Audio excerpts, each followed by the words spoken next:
On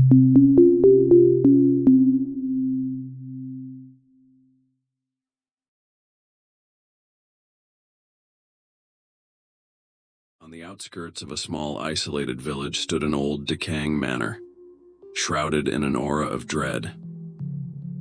Known as the Whispering Manor, this once grand facade now crumbled, with shattered windows telling tales of abandonment spanning generations. Locals whispered of dark secrets and tormented spirits that haunted its halls, warning all who dared to approach. In a neighboring village, a group of adventurous friends gathered in a dimly lit tavern, fueled by pints of ale. Their conversations centered around the infamous manor, spurred by legends and the promise of a substantial reward. An enigmatic benefactor had offered a sizable sum to anyone brave enough to spend an entire night within the manor and provide evidence of its supernatural presence. Among the group was Sarah, a fearless and determined young woman, John, a rational skeptic, Lisa, an amateur ghost hunter, and Mark, a thrill seeker who never shied away from a dare. Armed with flashlights, cameras, and other ghost hunting paraphernalia, they set off for the Whispering Manor after another round of drinks. The night was dark and stormy, with the wind howling through the trees as if warning them to turn back. The desolation surrounding the manor made it eerie even from a distance. Sarah's voice cut through the wind as they approached the manor's rotting gates, asking, "Are we all in for this?" Mark grinned and flexed his biceps, replying, "Absolutely. We'll be legends, guys." John, the skeptic, cleared his throat, cautioning, "Just remember, there's always a logical explanation for these things." Lisa nodded, clutching her EMF detector, stating, "I'm here to find the truth, whatever it may be." They entered the manor, their footsteps echoing through the cavernous entrance hall.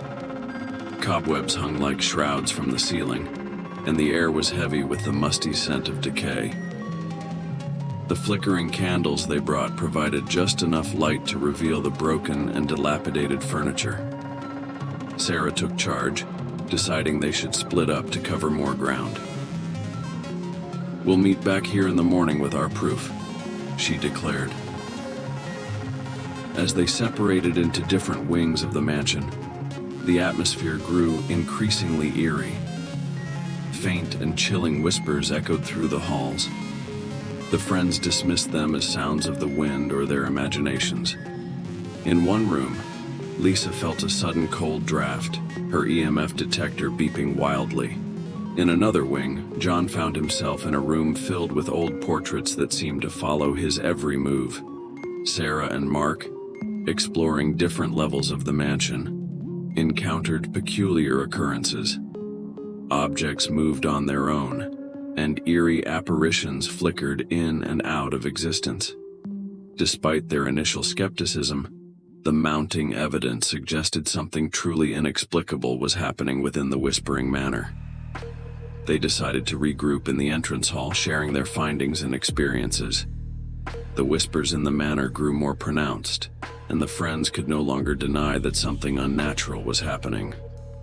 Mark, once full of bravado, now looked pale and apprehensive. "We should stick together," Lisa suggested, her voice trembling. "Safety in numbers, right?" John nodded in agreement, a bead of sweat forming on his forehead. "Let's explore the manor together. We'll be stronger as a team." With that decision made, they began a thorough search of the mansion. Each room revealed more about the dark history of the Whispering Manor. Journals and letters hinted at a family torn apart by greed, betrayal, and unspeakable tragedy. One particularly disturbing letter recounted the story of a malevolent entity that had plagued the manor for centuries, a curse born from a terrible injustice committed by a former resident. As they delved deeper into the manor's history, paranormal activity escalated. The friends began to feel an oppressive presence, as if unseen eyes were watching their every move. Their once cocky attitudes gave way to fear and uncertainty. In their pursuit of evidence, they inadvertently triggered the malevolent spirit's anger. Shadowy figures materialized, and a chorus of eerie whispers seemed to come from all directions. Panic set in as they realized they were trapped in a haunted nightmare. As the night wore on, the manor's supernatural forces became increasingly hostile, and the entity's vengeful intentions became clear. The friends understood that they had unwittingly become part of the curse's ongoing torment. Desperate to escape, they huddled together in the entrance hall, clutching their ghost hunting equipment. Sarah, with her determination and courage, proposed a plan to confront the entity head-on.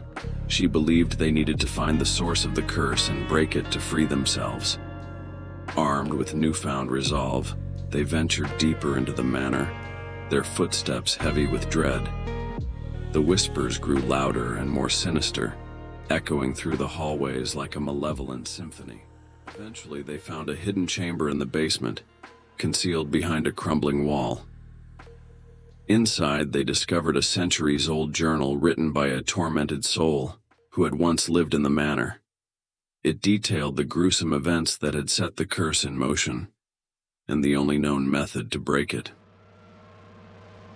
The friends pieced together the tragic story of avarice, betrayal, and an innocent life taken unjustly, realizing they needed to find the remains of the innocent victim and give them a proper burial to release the spirit from its torment. They searched the manor guided by the clues in the journal. After a harrowing journey through dark, winding passages, they found a hidden chamber beneath the manor, where the remains of the innocent victim lay in a long-forgotten grave. With trembling hands, they carefully unearthed the bones, uttering words of forgiveness and release. As they completed the burial ritual, the entity's hold on the manor began to weaken. The oppressive feeling lifted, and the whispers faded into silence. They had broken the curse. Exhausted but triumphant, the friends turned to the entrance hall where the first light of dawn was breaking through the manor's windows. Their evidence, photographs, and the account of their night would vindicate the manor's reputation. As they stepped out of the manor, they found the once stormy night had given way to a serene morning. The village, still sleepy, lay just beyond the manor's gates. The benefactor, true to their word, rewarded the friends handsomely for their bravery and proof of the supernatural. News of their successful night in the haunted manor spread far and wide. Curious individuals from distant lands began to visit the manor, seeking to experience the paranormal phenomena for themselves. The friends returned to their normal lives, forever changed by their encounter with the supernatural. John, once a skeptic, had a newfound respect for the unexplained. Lisa continued her ghost hunting pursuits with a deeper understanding of the mysteries beyond the realm of the living. Mark, who had initially embraced the daredevil spirit, now approached life with a more cautious perspective. As for Sarah, she felt a connection to the innocent soul they had helped find peace. She often visited the manor, ensuring the grounds were well maintained, and the grave of the long-forgotten victim remained undisturbed. Over time, the malevolent reputation of the Whispering Manor began to fade, and a sense of serenity settled over the old mansion. No longer did the whispers of torment fill its halls, and the curse that had plagued it for centuries was finally broken. The village started to thrive as tourists flocked to witness the infamous haunted manor. It became a hub for curious explorers and paranormal enthusiasts, and local businesses flourished. The once isolated village grew into a bustling community. The Whispering Manor, once a symbol of dread and despair, had transformed into a place of fascination and intrigue. While its dark history was not forgotten, it became a testament to the power of friendship, courage, and the unyielding human spirit. The friends' night in the haunted house had not only changed their lives, but it also breathed new life into the village and the manor itself. As time passed, the once haunted manor, now free of its malevolent spirit, stood as a testament to the enduring power of the human spirit and the capacity to find light even in the darkest of places.